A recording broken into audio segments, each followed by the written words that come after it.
Bonjour à tous, bienvenue pour ce webinaire. Alors, d'habitude, c'est le webinaire du vendredi chez Sony.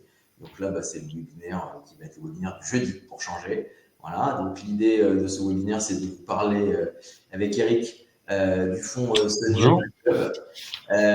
Voilà, alors le titre est volontairement un peu accrocheur, voilà, en disant que au cours des 5 dernières années, 56% de perf, c'est plutôt sexy. Alors oui, ça l'est effectivement. L'idée, c'est de passer du temps à vous expliquer pourquoi ça l'est, comment ça a été fait, de faire un point aussi globalement sur là où on en est aujourd'hui. Voilà, on va balayer tous ces sujets sur un fonds qu'on va beaucoup mettre en avant chez Sony. Enfin voilà, on va passer cette demi-heure ensemble à expliquer tout ça. Et voilà. Donc, bien évidemment, vous connaissez l'exercice. Vous avez la possibilité, il y a un petit onglet en bas à droite, questions.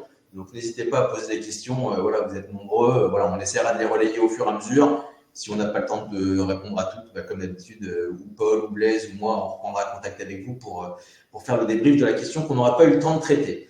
Voilà, il fait beau aujourd'hui, c'est quand même très sympa. Ça faisait 6 mois qu'on avait de la pluie à Paris, donc on est content. Eric, on va démarrer tout ça avec un premier début globalement pour vous refixer ce que c'est Sony Alpha Club aujourd'hui dans l'univers Sony. C'est un fonds qui a été créé en 2016 et c'est un fonds qui a été créé en 2016 chez SPPI Finance. Donc pour ceux qui n'auraient pas suivi l'actualité de Sony de la fin de l'année dernière, Sony et SPPI Finance se sont rapprochés pour créer une structure un peu plus large.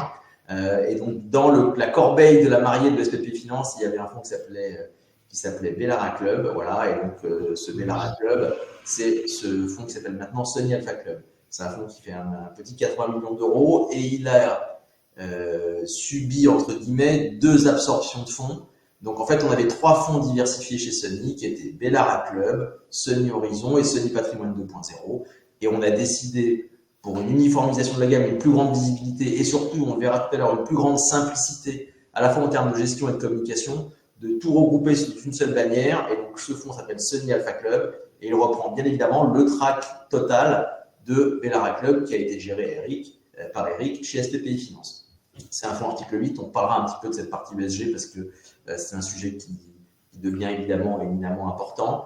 Et le point essentiel, et c'est cela qu'on va dérouler autour de ça, c'est un fonds diversifié, voilà, qui va permettre de répondre à des allocations sectorielles, thématiques, avec des expositions différentes. On va voir que c'est un véritable fonds flexible, et on montrera tout à l'heure sur l'évolution des expositions au cours des 3, 4, 5 dernières années, parce qu'en plus, ces 5 dernières années, elles sont quand même très parlantes, il s'est passé beaucoup de choses, hein. Le Covid, la hausse des taux, des années compliquées. Et donc, c'est intéressant de voir comment finalement Eric a réussi à naviguer autour de tout ça. Et puis, dernier point, qui est un point important également pour moi, et j'aurais dû le signaler quand je vous ai donné la date de création, au départ, la genèse de la création de ce fonds, c'était pour répondre uniquement à des clients privés de chez SPPI Finance. Et donc, voilà, pour ceux qui nous ont déjà entendu, moi je trouve que d'avoir un gérant au PCVM qui à la fois gère les clients privés et qui doit faire le reporting et ainsi de suite, on se rend compte que la manière de gérer n'est pas exactement la même, l'appréhension de risque n'est pas exactement la même, et on le verra tout à l'heure dans les années qui sont un peu compliquées. Et donc le fait de savoir parler aussi à un client privé, voilà, c'est un atout de mon point de vue qui est très important, et c'est ce qui va permettre aussi d'expliquer les bonnes performances au cours des années passées. Voilà, j'avais dit que je ferais une introduction pas trop longue. Je garde aussi ce slide-là parce que c'est plus facile pour moi, mais donc on a dit que pendant 5 ans ça avait été bien, bah oui, c'est même très bien. Alors la courbe bleue, c'est Alpha Club, la courbe verte, c'est un espèce de mix MSCI World et fonds européens, et la courbe orange, ce serait une allocation flexible monde, donc il se trouve que la courbe bleue montre qu'on a bien travaillé, les perfs sont bonnes, voilà, les ratios sont plutôt bons aussi, donc voilà, on a essayé de bien travailler et maintenant vous expliquer au-delà de cette belle performance comment on a fait tout ça et surtout comment on essayera de prolonger cette belle séquence de performance sur les 3, 4, 5 prochaines années. Et c'est tout le mal que l'on se souhaite. Voilà. Eric, je te laisse la main. On va faire un petit retour sur ce qui s'est passé quand même depuis le début de l'année, parce que ça a été très riche. On ne va pas y passer 2 heures, mais c'est important de refiger le contexte et les débats. Et puis au fur et à mesure, on avancera pour dérouler l'ensemble des éléments qu'on a envie de vous partager. Voilà, Eric, à toi. Merci Christophe. Bonjour à tous. Effectivement, on va revenir sur le fonds Sony Alpha Club, donc fusion des 3 fonds, comme l'a dit Christophe. Donc, ce qui me semble important, c'est de revenir rapidement, mais de revenir quand même sur l'environnement dans lequel on a travaillé depuis le début de l'année, pour expliquer un petit peu pourquoi on est sur une performance qui peut être jugée un peu moyenne, mais qui reste positive et qui est dans la continuité de ce qu'on a fait dans les années précédentes. Donc, pour revenir un petit peu sur l'environnement des marchés sur le début de l'année 2024, le point le plus important, le point pour nous qui a été le plus important, c'est ce qui s'est passé sur les anticipations de baisse de taux. On n'a pas compris, en fait, fin d'année dernière, la baisse des taux ou l'anticipation de la baisse des taux. Donc, vous avez dans le graphique du haut les anticipations de marché sur la baisse des taux de la Fed à horizon à la fin 2024. Donc, c'est-à-dire que si on se situe au 31 décembre 2023, on voit on était à 3,75. Aujourd'hui, on a 5,5, c'est-à-dire le marché, entre guillemets, priçait 7 baisses des taux sur l'année 2024. Dans le même temps, c'est le graphique d'en dessous, la Fed, les prévisions moyennes de la Fed, c'était des taux à 4,75. Donc, il y avait 1 point d'écart entre ce que nous disait le marché et ce que nous disaient les membres de la Fed. C'est la moyenne des membres de FOMC. On n'a pas compris, très honnêtement, cet engouement qui a eu un effet très, très positif sur l'ensemble des actifs risqués. Et donc, c'est quelque chose qu'on n'a pas voulu jouer. Et peut-être une des raisons pour lesquelles on est peut-être un petit peu moins disant aujourd'hui en termes de performance. Vous avez sur la droite la progression parallèle en fait des taux qui ont suivi ces prévisions. Donc, on a une baisse des taux sur la fin de l'année dernière qui s'est reprise sur le début de l'année 2024. On va le voir mieux sur le graphique suivant, peut-être, où on a l'évolution des courbes de taux avec les dates. Donc, si on reprend les mêmes dates, en octobre 24, vous voyez, c'est la courbe du haut. En décembre 23, il y a eu un effondrement des taux, plus aux États-Unis qu'en Europe, mais globalement, l'ensemble des courbes ont baissé. Vous avez la courbe Allemagne à droite et la courbe US à gauche. Et on voit que depuis le point bas de décembre 2023, eh bien, on a progressivement annulé ces anticipations de hausse des taux. Aujourd'hui, on a eu la Fed hier qui nous annonce plus qu'une seule baisse des taux en 2024. Donc là, ils ont corrigé. Ils en annoncé 2 auparavant. Donc aujourd'hui, ils ont corrigé. Bon, ils en annoncent 4 en 2025. Mais globalement, tout le monde corrige les anticipations de baisse des taux à la hausse. En Europe, on a eu la première baisse de la BCE la semaine dernière. Donc globalement, des mouvements qui sont un petit peu en décalage. Et sur les taux longs, globalement, on a eu plutôt une remontée des taux depuis le début de l'année. Voilà. Sur les actifs risqués, maintenant, quand on regarde un petit peu l'incidence, parce qu'on sait que les anticipations de taux des banques centrales ont une incidence très très forte depuis quelques années sur les anticipations ou sur les actifs risqués. Donc sur le crédit, on s'aperçoit que les spreads de crédit n'arrêtent pas de se resserrer. C'est le graphique du bas, vous avez le spread high yield, on est historiquement sur des points très bas. On est 250 points de base en moyenne sur les investisseurs, les émetteurs high yield, ce qui peut sembler très faible. Mais aujourd'hui, il y a beaucoup de liquidités dans le marché, il y a beaucoup d'émissions aussi, mais elles sont globalement très bien absorbées. Et ce qui se passe, c'est que en taux nominal, finalement, quand on a 250 points de base et qu'on a des taux qui sont autour de 3 ou autour de 3, ça fait du 5,5 ou 6, ou voire au-dessus de 6. Et c'est en taux nominal, des choses qu'on n'a pas vues depuis très longtemps. Il y a un certain nombre d'acteurs qui sont plutôt en portage, en buy and hold, je pense notamment aux assureurs et autres, qui profitent de ces taux-là pour renforcer ou pour remonter les taux moyens des portefeuilles obligataires. Donc, globalement, le marché se tient très bien. Dans l'environnement un peu étonnant dans lequel on vit, on pourrait considérer que c'est relativement faible, mais si on raisonne en taux nominal, l'analyse peut être différente. Le point qui nous a marqué aussi depuis le début de l'année, c'est cette décorrélation qu'on a connue entre les taux et les marchés actions, puisque quand on regarde sur le graphique, que ce soit en Allemagne ou aux États-Unis, de octobre 2023, pour reprendre cette période de forte baisse des taux ou d'anticipation de baisse des taux, on a vu des marchés actions qui se sont fortement repris. Donc la performance de 2023 sur les marchés actions, elle s'est faite entre octobre et décembre. Donc elle s'est faite sur quoi? Sur les anticipations de baisse des taux. Très bien. On se remet sur de l'année 2024. Les taux ont encore monté. Mais ce qui s'est passé, c'est que les actions continuent à monter. Donc, ça a été ça la surprise un petit peu. Et c'est ce qui nous a surpris, nous. Et c'est pour ça qu'on avait des profils un peu défensifs, ou même défensifs dans nos portefeuilles, parce qu'on anticipait cette remontée des taux. On a eu raison. Sauf qu'on a eu des effets secondaires ou des effets différents ou parallèles qui ont justifié la remontée des marchés actions. Donc là, globalement, c'est quand même un mouvement qui a été très, très significatif. Sur les marchés actions, maintenant, pour venir plus globalement sur les marchés actions, il faut regarder les indices dans leur ensemble aujourd'hui ne veut plus dire grand-chose. Donc, il faut regarder à l'intérieur des indices et essayer de décomposer ce qui se passe par type d'actifs. Donc, sur le premier graphique, vous avez la performance depuis le début de l'année des principaux indices boursiers. Vous avez le Stoxx 600, c'est la courbe noire, et vous avez le Standard & Poor's, la courbe verte. Alors après, vous avez les deux extrêmes. Vous avez un Nasdaq qui progresse de plus de 15% aujourd'hui, et vous avez un CAC 40 qui aujourd'hui est autour de 4%. Donc même à l'intérieur des indices, vous avez des écarts très importants, avec un indice CAC 40 qui a une grosse pondération sur les valeurs de luxe, qui a favorisé les années précédentes, qui aujourd'hui est plutôt pénalisant parce que la consommation discrétionnaire est plutôt en difficulté depuis quelques mois. Quand on regarde les tableaux de droite, alors vous avez les marchés américains les marchés européens dans le premier tableau et le marché américain dans le deuxième. Le plus flagrant, c'est quand on regarde le Standard & Poor's sur le deuxième tableau. Quand on regarde le Standard & Poor's depuis le début de l'année, on était à tour de 13%. Si on regarde le Standard & Poor's equal weighted, c'est-à-dire on prend toutes les valeurs du Standard & Poor's et on les pondère de la même façon, le global est à 13% et le equal weighted est à 5%. Ça veut dire quoi? Ça veut dire qu'il y a un petit nombre d'actions qui tirent la performance globale de l'indice à la hausse. Donc, c'est extrêmement difficile pour des gérants d'être surpondérés sur les valeurs qui ont le plus progressé. Et on pense au secteur de l'IT notamment, qui a, comme on le voit sur le graphique du dessous, largement profité aux indices actions. On retrouve un peu la même chose si on revient sur l'Europe, mais de façon un peu moins forte entre les globales. En revanche, quand on regarde ce qui s'est passé sur les small caps, depuis le début de l'année, les small caps sont à 3%. Donc, globalement, des écarts très importants. Et à la fin, et enfin, je dirais, si on regarde entre le type de gestion, la valeur de growth, donc, qui tirée par la tech, encore une fois, surperforme largement les market value.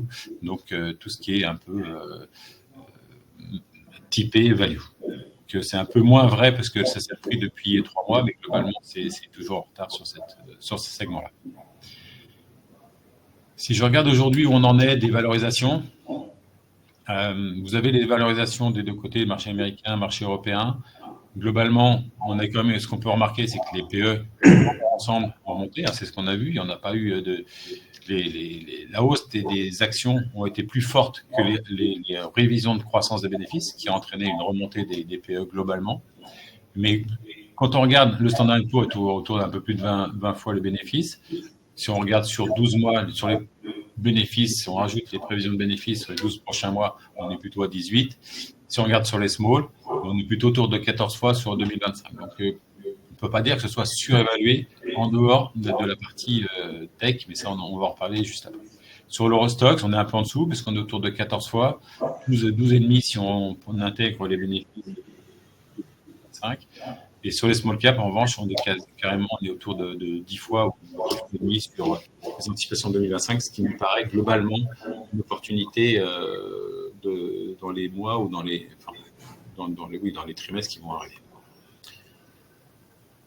Un petit point sur un truc qu'on a complètement raté, mais je pense qu'on ne peut pas passer à travers, malheureusement. Et ça explique une grosse partie de ce que je viens de dire juste avant. C'est les performances où l'IA, l'intelligence artificielle, est un vrai game changer. Et ce qui m'a semblé intéressant, c'est de regarder un petit peu en termes de poids dans l'économie, ce qu'on peut imaginer. Donc, c'est Oxford Economics qui fait ces prévisions-là. Ils anticipent que ça va avoir un impact en 2027, alors c'est un peu plus loin, mais 2027, entre 0,5 et 2,5% du GDP. Donc, ce qui est énorme. On se projette en 2032, on est plutôt entre 1,5 et 2 à 4% de poids sur le GDP. C'est énorme. Donc, globalement, il n'y a plus vraiment de questions. On ne l'a pas malheureusement anticipé suffisamment. L'IA, l'intelligence artificielle, va être un driver dans les marchés, on a l'économie dans les prochaines années. La question, c'est qu'aujourd'hui, le marché action. On a tellement anticipé l'histoire. Si on regarde le Standard & Poor's corrigé des 7 magnifiques, on est qu'à 4 contre plus de 11 ou 12 sur le Standard & Poor's global. On voit les performances d'NVIDIA aux États-Unis ou d'ASML et SAP en Europe. C'est des performances un peu stratosphériques pour NVIDIA et ça a attiré largement les indices. Et c'est une des explications pour lesquelles on n'a pas joué suffisamment cette thématique et c'est pour ça qu'on est un petit peu en retard sur la performance depuis le début de l'année. Voilà, c'était juste un mot. Je pense que c'est important pour repositionner. La question qui va pouvoir se poser, c'est qu'on intègre ça dans les portefeuilles dans les prochaines semaines, trimestres, années à venir.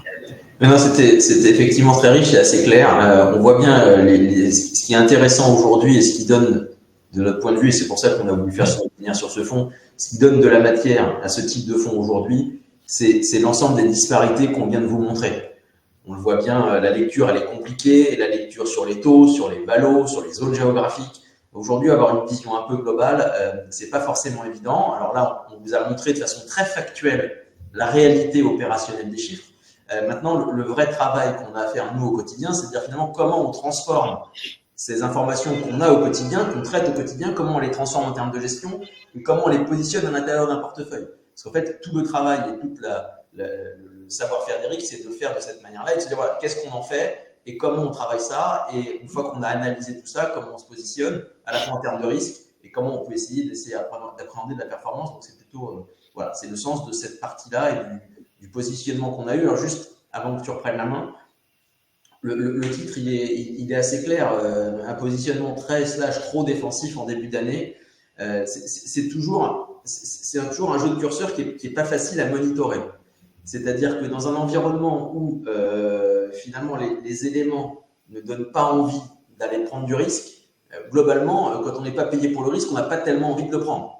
Voilà. Et quand ce risque paraît asymétrique, c'est pas évident de le prendre. Alors il y en a qui réfléchissent peut-être pas et qui réfléchissent moins et qui collent à l'indice. Et pour le coup, la réalité opérationnelle aujourd'hui, c'est que ceux qui ont collé aux indices, ils ont été largement plus performants que ceux qui ont essayé de s'extraire des indices dont on a parlé tout à l'heure pour essayer de travailler les choses de manière un peu différente, de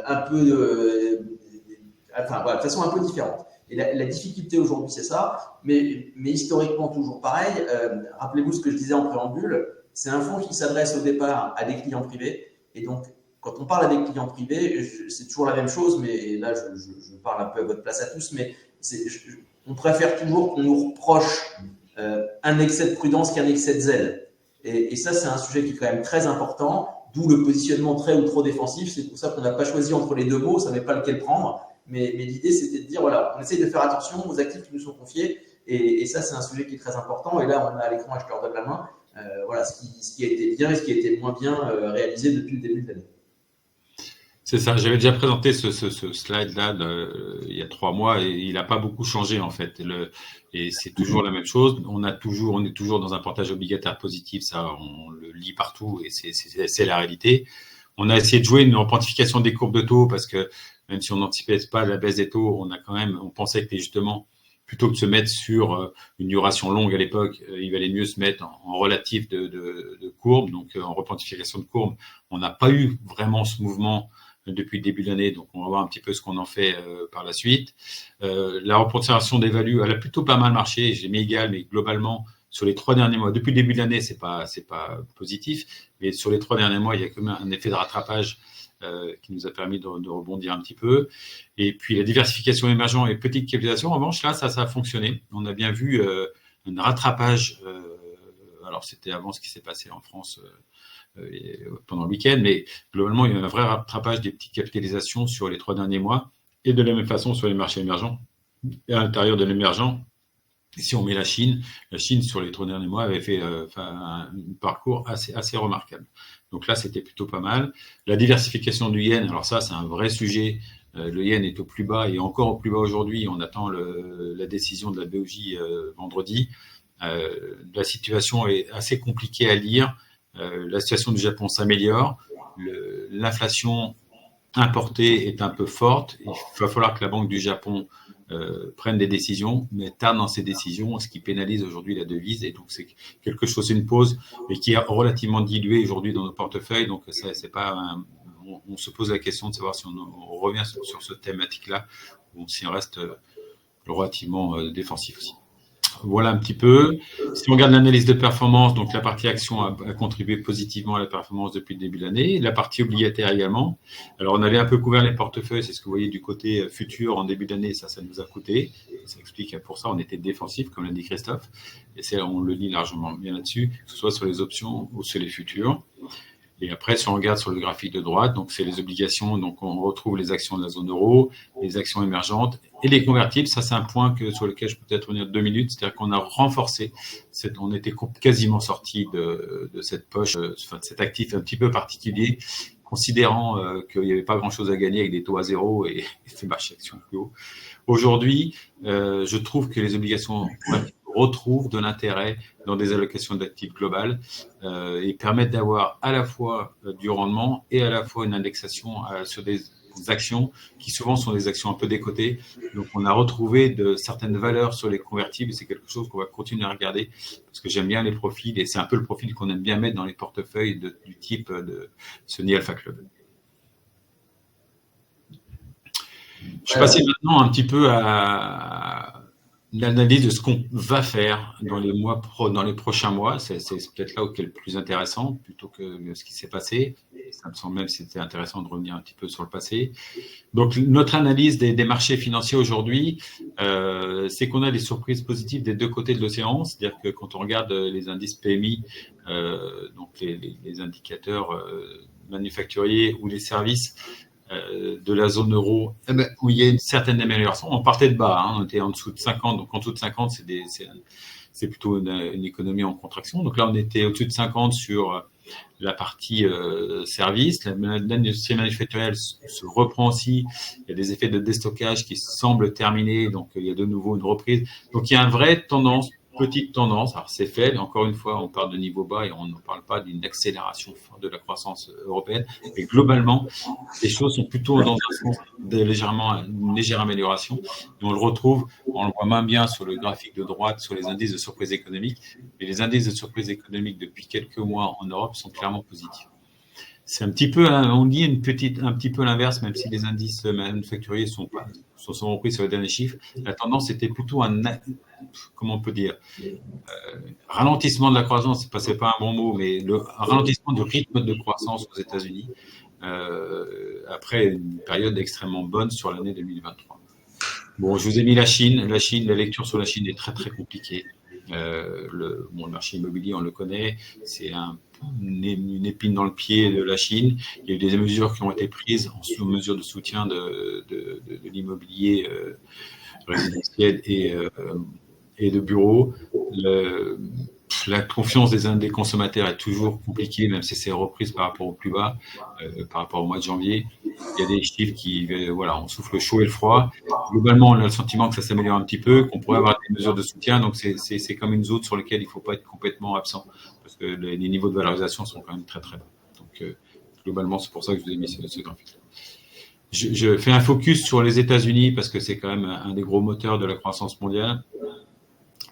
La croissance américaine depuis quelques trimestres a été tirée essentiellement par la consommation de ménages. C'est dans le graphique du haut, c'est ce qui est en bleu. Donc on voit que ça a largement contribué à la performance. Ça y contribue de moins en moins. Et on a le sentiment que les ménages s'essoufflent. L'excès savings, c'est-à-dire l'excès d'épargne qui était accumulé pendant le Covid, on arrive sur le plus bas. Aujourd'hui, on est sur des niveaux d'épargne qui sont quasiment négatifs.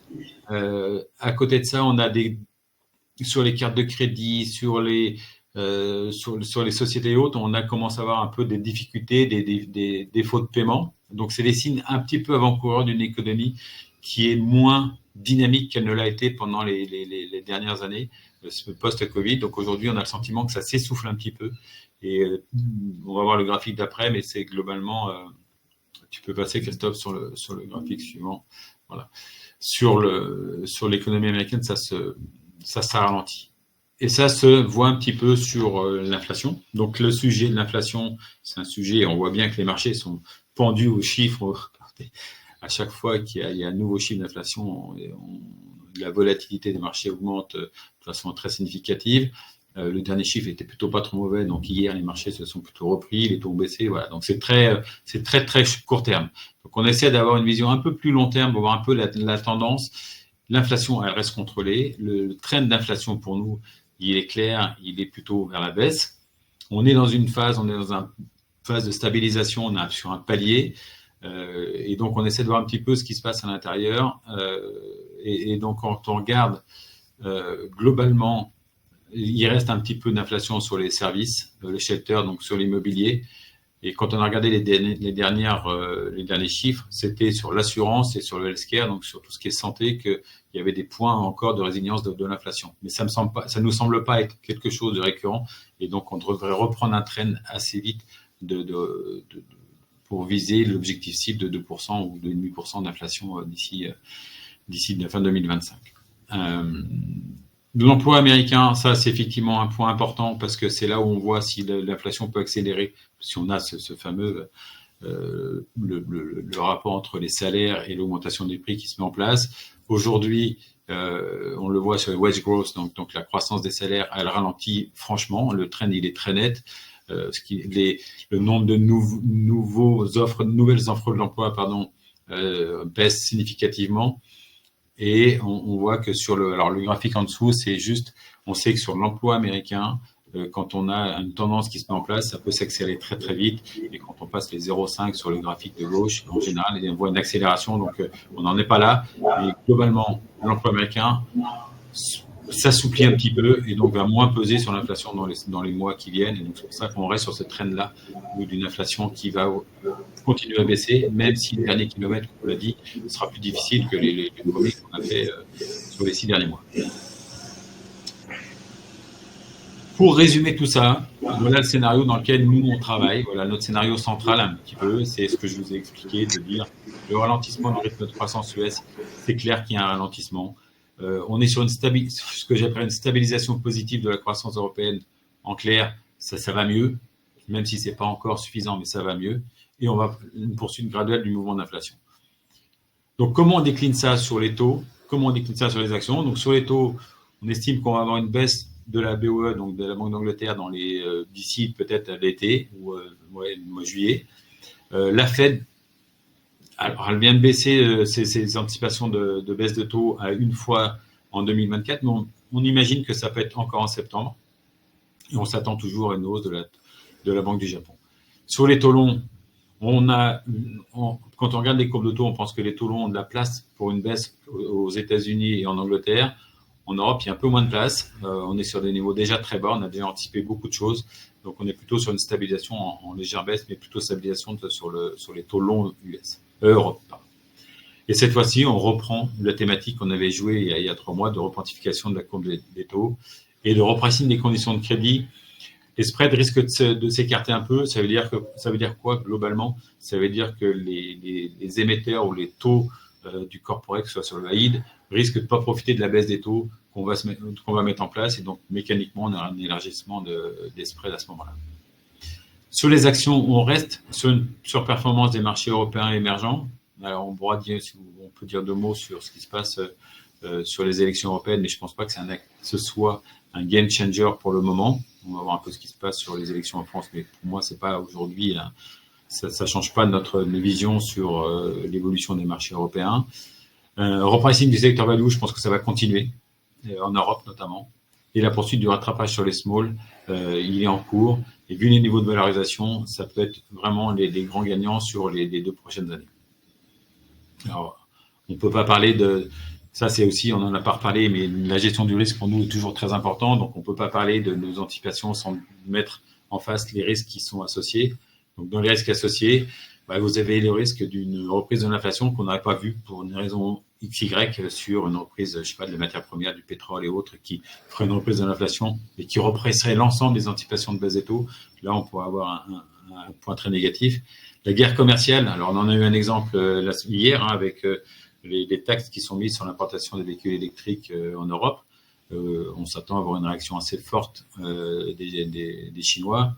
Dans le même ordre d'idée, si Donald Trump était élu en fin d'année, on peut encore avoir chaque retour vers le propre marché, ça peut être quelque chose de négatif pour les actifs risqués. Et ensuite, le risque géopolitique, vous les connaissez. Les élections, on en a un bon exemple, on est en plein dedans, on est en France en particulier, donc c'est des risques, et on l'a vu, il y a une incidence directe sur les marchés actions notamment. Voilà aujourd'hui notre scénario. Donc notre positionnement aujourd'hui sur les marchés actions, donc on est très long sur les obligations, donc on a renforcé la partie obligataire, on va voir un peu dans le détail après. Ce que je vous disais, on a aujourd'hui 10% de convertibles, c'est quelque chose sur lequel on va continuer à travailler, et on a 25% sur les marchés actions. Si on regarde l'historique des delta actions, on est assez stable depuis quelques mois, on n'a pas fait de gros mouvements. Alors Christophe parlait d'une gestion flexible, il aurait fallu remonter un peu plus dans le temps, puisque ce fonds-là était à 80% d'actions dans le post-Covid. Aujourd'hui, on estime de ne pas avoir suffisamment de visibilité. Il y a trop de volatilité dans le marché, trop de risques dans le marché pour se remettre sur des niveaux de delta au-dessus des niveaux sur lesquels on est aujourd'hui. En exposition de devises, on est plutôt très euro. On a une petite diversification de dollar. Je pense que le dollar devrait rester relativement stable à ce niveau-là dans les mois qui viennent. Puis la diversification sur le yen qui représente 3% du portefeuille aujourd'hui, c'est quelque chose de résiduel. On réfléchit à renforcer cette position, mais la visibilité, franchement, elle n'est pas très très bonne. C'est très politique. On a la même chose sur l'historique de la sensibilité obligataire. Ça, c'est le dernier mouvement qu'on a fait. Je pense que c'est le mouvement le plus significatif qu'on a fait récemment. C'est-à-dire qu'on a remonté significativement la duration du portefeuille. On était quasiment à 0,5 en début d'année. Aujourd'hui, on a 2,40, pardon, sur le global du portefeuille. Donc, si on ramène ça juste sur la poche obligataire, on est plutôt à 4,5. C'est quand même une duration significative. On va voir un petit peu dans le détail juste après, Christophe, savoir comment on l'a construit. Donc globalement, on a un rendement obligataire qui est de 4,5%, une duration, je disais, à 2,30 et une notation triple B. Donc on est très peu investi sur le high yield, on est très sélectif. On a un peu de high yield, on a 17% de high yield dans le portefeuille. On est relativement sélectif, très sélectif sur cette partie-là. Et puis on a pas mal renforcé la partie obligation d'État et c'est là-dessus qu'on a renforcé la duration. La sensibilité, on est très long sur les taux 2 ans en Europe, donc on anticipe la poursuite de la baisse des taux de la BCE, donc on est plutôt long sur cette partie-là.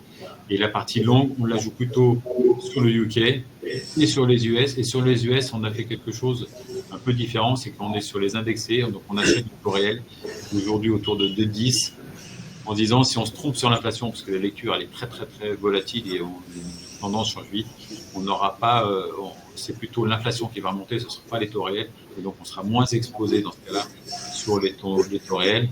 À l'inverse, si la croissance économique ralentit comme on l'anticipe un peu et que l'inflation continue dans le taux, les taux réels vont profiter de la baisse des taux de la même façon que l'économie. Donc globalement, c'est pour ça qu'on a choisi ce positionnement. Le portefeuille action, on a un delta de 27% aujourd'hui avec un bêta de 1,09, donc on est on n'a pas voulu mettre trop de bêta, et on a un PE un peu en dessous de 13%, donc un peu en dessous du marché. Donc on a diversifié, on est très France. Alors malheureusement ça coûte un peu là depuis 2 jours parce que la France souffre dans l'environnement politique dans lequel on est. Et c'est pas ce qu'on avait anticipé. Le remaniement de l'Assemblée nationale ne semblait pas imminent, donc on n'a pas eu le temps ou l'idée de se couvrir sur la France. Je ne suis pas sûr que ce soit vraiment un sujet à moyen terme. Et en termes de répartition sectorielle, donc on est plutôt, on a pas mal on a de la technologie, on a pas mal de travel and leisure profite un petit peu de l'engouement du consommateur européen sur l'hôtellerie et sur le transport. On est absent du retail complètement. On est assez peu sur le consumer discrétionnaire, sur les business resources, on n'est pas du tout. L'automobile, c'est un vrai sujet. C'est un sujet à l'étude chez nous. Il y a des vrais game changers là-dessus. En ce moment, on voit bien qu'il y a des tensions assez fortes. Donc, on a encore de l'automobile, que ce soit des constructeurs ou des équipementiers, mais c'est quelque chose sur lequel on réfléchit. Et on est assez long, en revanche, sur l'industrie. Et c'est là où on trouve le plus du gisement value. Et c'est pour ça qu'on est assez investi sur ce segment-là. Pour résumer, pour terminer, je dirais, avant les questions, si je résume un petit peu quels sont nos vecteurs de performance, parce qu'on a voilà, les 56% de performance, comment on pourrait les faire. C'est pas du tout une garantie et c'est pas qu'on a envie de dire qu'on va faire 56% sur les prochaines années, mais globalement, comment on va faire la performance sur les prochains mois et les prochaines années.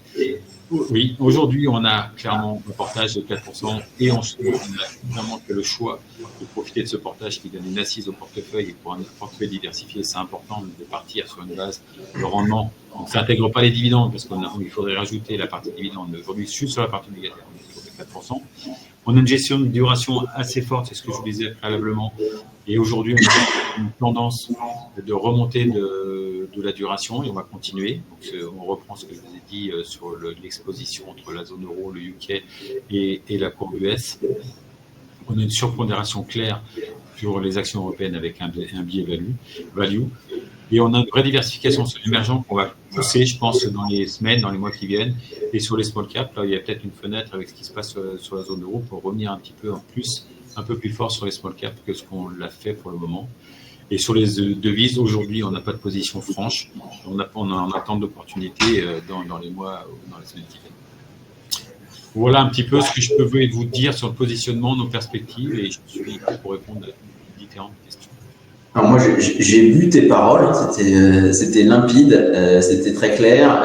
Il y a plusieurs questions sur cette notion de flexibilité des portefeuilles dont tu parlais tout à l'heure, sur voilà, jusqu'où on peut monter en termes d'actions. Est-ce que ça peut être un fonds 100% actions? Est-ce que ça peut être voilà. Donc, je pense que le passé, évidemment, parle pour cela. C'est-à-dire que je vais répondre à ta place. Après, je te laisse la main, mais comme disait Eric tout à l'heure, en 2021, c'est un portefeuille qui fait 25% de perf. On ne fait pas 25% de perf uniquement avec du crédit et uniquement avec du portage obligataire. Donc, le vrai sujet de la flexibilité, c'est est-ce qu'à un moment donné, le gérant peut être timoré ou timide, et ce qu'on vous raconte souvent, c'est de dire finalement, c'est un fonds qui va être un fonds un peu entre guillemets pisse-froid, à 60-40, qui quand c'est très chaud, c'est 39, 51, 61 et inversement. Donc, c'est quelque chose sur lequel on peut être très porté et dans lequel on peut vraiment se surexposer s'il y avait une visibilité qui permettait de le faire. Mais cette notion de flexibilité, c'est un vrai sujet. Oui, donc c'est clair. Aujourd'hui, on n'a pas de limite d'exposition action. C'est 0,100, donc on sera long, c'est tout. On ne sera pas short du marché, on ne sera jamais short du marché action. On peut être en arbitrage, hein, on l'a déjà été. On peut être long et couvert, donc on peut faire des choses quand même quand on a des. Mais pour être à 80% d'actions, il faudrait qu'on ait des convictions ou des niveaux de valorisation qui justifient ça. Aujourd'hui, le marché dans son ensemble, avec les risques dans lesquels on est, ne semble pas justifier d'être à 80% d'actions, et c'est pour ça qu'aujourd'hui, on est sur un trend plutôt défensif en termes d'exposition action, et qu'on essaie de trouver des expositions ou des positionnements qui sont un petit peu différents ou un peu différenciants. C'est pour ça que les émergents, les small ou éventuellement des devises seront des moteurs de performance, j'en suis sûr, dans les semaines ou dans les mois qui viennent. Sur la partie taux, on peut être effectivement à 100% taux. On pourrait être globalement ne plus avoir d'action et 100% taux. On peut être là en territoire négatif. On peut être en sensibilité négative sur la partie, et on l'a été largement en 2022 par exemple, ce qui explique la performance ou la bonne tenue du portefeuille en 2022. Ok. Le corollaire aussi, c'est une question sur c'est quoi l'objectif globalement, si c'est un objectif de perf. Voilà, L'objectif de perf, c'est très difficile à dire. Le marché est très compliqué. Moi, l'objectif de perf en début d'année, c'était entre 5 et 10. Je garde cet objectif clairement en tête. On a pris du retard, c'est clair. Je sais pourquoi. Je suis pas du tout inquiet par rapport à ça. On a eu d'autres périodes par le passé. On a fait des paliers comme ça où on cherche un petit peu des moteurs un peu plus clairs de performance. On a raté, c'est sûr, le moteur de performance IA, et c'est pour ça que j'ai fait un slide spécifique là-dessus, c'est qu'on l'a complètement raté. On n'a pas imaginé l'impact que ça aurait pu avoir et l'explosion et la vitesse de diffusion, en fait. Je pense que c'est ça qui nous a le plus surpris. Mais je reste sur cet objectif-là de entre 5 et 10% d'ici la fin d'année ou à horizon en 6-12 mois. Ok, et dernière question, je ne sais pas si on y a répondu tout à l'heure, mais quel était le positionnement du portefeuille? Voilà, c'est ça la question, c'est le pourcentage equity obligé cash. Ouais, c'est 60-25, et puis il y a 10 sur les convertibles. Voilà, on l'a ici à l'écran. Et on a 5% de cash. Voilà, c'est le positionnement là. Et voilà, on sait que ce positionnement, il peut évoluer avec le temps, comme Eric l'a dit tout à l'heure. Et l'idée, c'est finalement de générer de la performance. Et dernier point, pour pas qu'il y ait non plus ambiguïté et compris sur la marchandise, c'est pas un fonds dit prudent. Aujourd'hui, on est en positionnement prudent de toute façon conjoncturelle, mais c'est effectivement un fonds qui peut être investi, même si on gère le risque, un fonds qui peut être investi sur des actifs risqués de façon beaucoup plus pondérée. Exactement. Donc ça, c'est un vrai sujet, c'est-à-dire que l'objectif, c'est de faire de la performance. Voilà, c'est ce qui a été fait au cours des 5 dernières années. Évidemment, ça ne garantit rien, comme tu disais tout à l'heure, mais l'idée, c'est que voilà, on n'est pas là juste pour gérer quelque chose de prudent, et ça, c'est quand même un point qui est vraiment très, très important. Et dernière question, après, on arrête. Les émergents, c'est Chine, pas Chine. C'est du MSCI émergent, donc c'est global. Ouais. Okay. Il n'y a pas de biais particulier. On réfléchit à rentrer un peu plus sur la Chine en direct. On va regarder, on est en train de faire une étude aussi sur toute la partie Amérique latine, parce que c'est quelque chose qui est souvent oublié. C'est des performances très négatives depuis le début de l'année. Ça mérite d'avoir au moins une réflexion aujourd'hui. Voilà, c'est ce genre de réflexion qu'on a aujourd'hui. On analyse un petit peu l'ensemble des marchés. Ok, bon, moi je crois que c'était super clair. Merci à tous pour votre attention. Merci à tous. Pour ceux qui ont posé la question, vous allez recevoir évidemment le replay et l'ensemble des slides qu'on a projetés parce qu'il y avait beaucoup d'informations, c'était assez riche. Et évidemment, vous pourrez réutiliser tous ces éléments-là. Voilà, passez une bonne fin de journée à tous et on vous dit à très bientôt. Merci, au revoir. Au revoir.